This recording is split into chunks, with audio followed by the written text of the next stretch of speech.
us should start answering and asking also from the ones that we care for.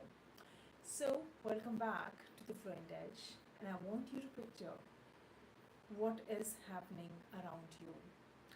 Thousands of students across the country are out on the streets.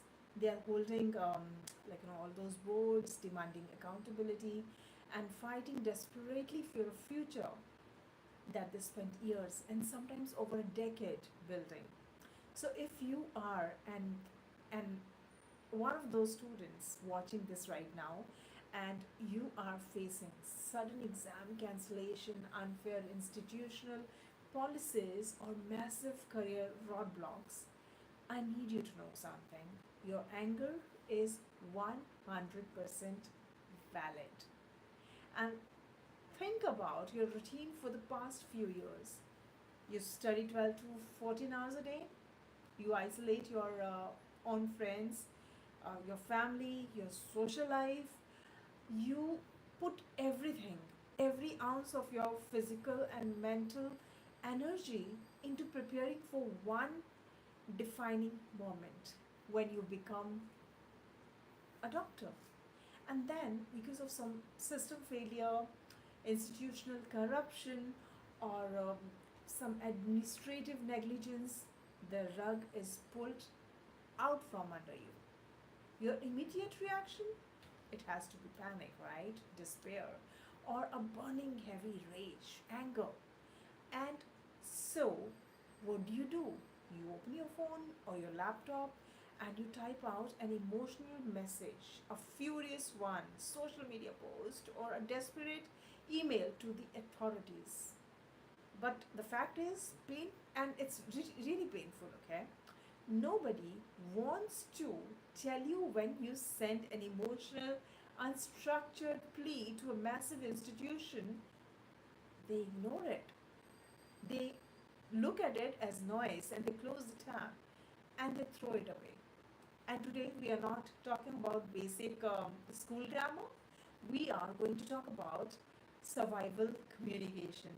I'm going to show you how to take your righteous anger, strip away the chaos, and structure it into an unignorable professional demand that forces people in power to listen. So, let's look at why this happens when we feel cheated, cornered, or completely helpless. Our natural instinct is to, start talking about it, write it down, and this is that something like this is completely unfair, and the system is destroying our lives. Fix this immediately. Or on the flip side, we fall into a trap of absolute despair and begging. Gulu gulu, I'm from Punjab. So please, I'm begging you to look at my case. I studied so hard. I have nothing left. I want you to ask yourself uh, what actually happens inside the mind of an official or a bureaucrat or an institutional head when they read something like this. You really think they feel empathy? Do they suddenly change their minds? The fact is, no, they don't. In fact, it achieves the exact opposite effect. Pleading makes you look weaker and powerless. Pure emotional venting makes you look chaotic. It works with your family members, sure, but at this level, it's irrational, easy to dismiss. And institutions operate on paperwork, protocol, and cold logic. So, if you want a university board or a testing agency or a corporate committee to take you seriously, you have to trade emotional venting for a strategic advocacy.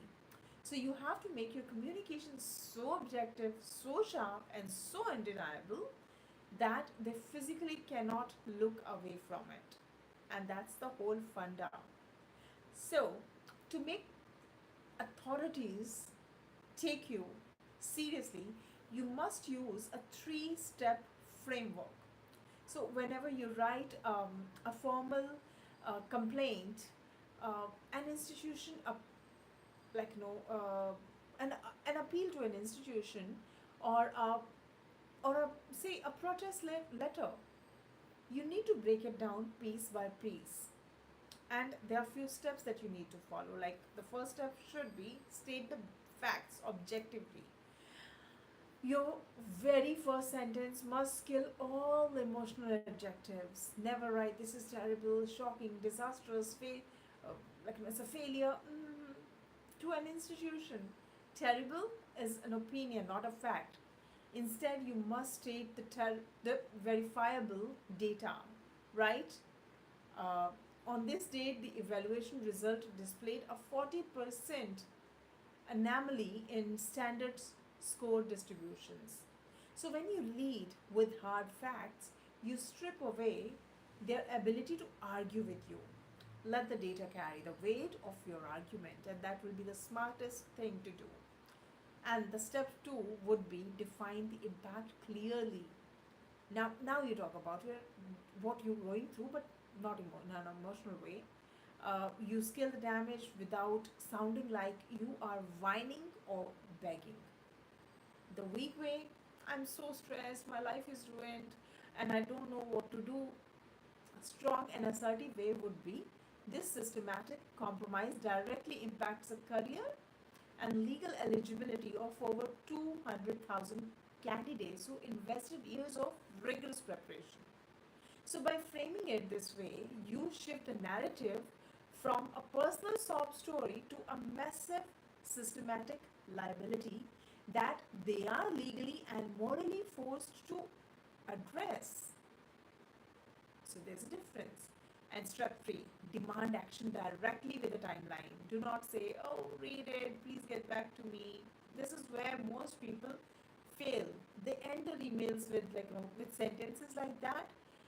Oh, that's a very bad idea. Never beg an institution that owes you transparency. Give them a precise, uncompromising directive tied to a hard deadline. Instead, say we formally request an independent technical audit of the evaluation logs, and a public transparency report should be published by Friday at 5 p.m.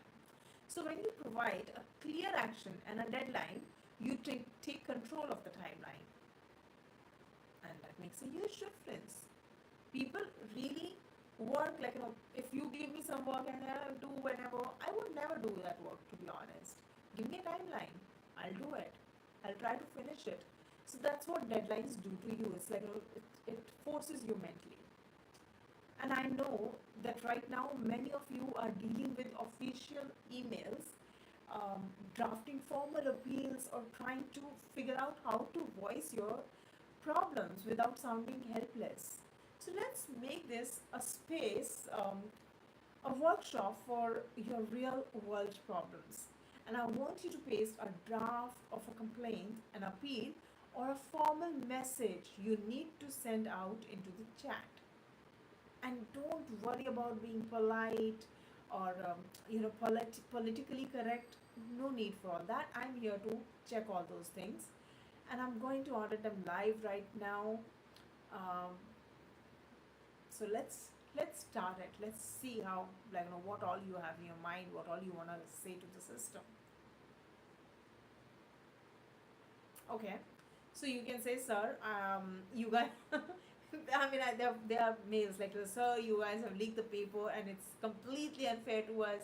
Please fix this immediately. It's a very bad idea. Too emotional, too pleading, and let's strip the emotion and enforce accountability. Instead, say to the examination board, the recent security breach in the testing process has severely compromised institutional integrity, and we formally request an immediate administrative review and a transparent re-evaluation plan by this date. See how much heavier that sounds. They can't ignore this.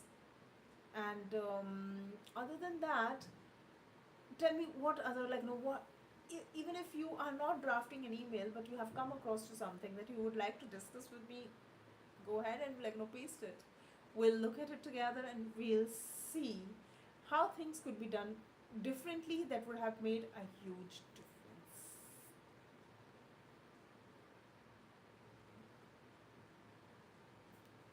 I'm still waiting.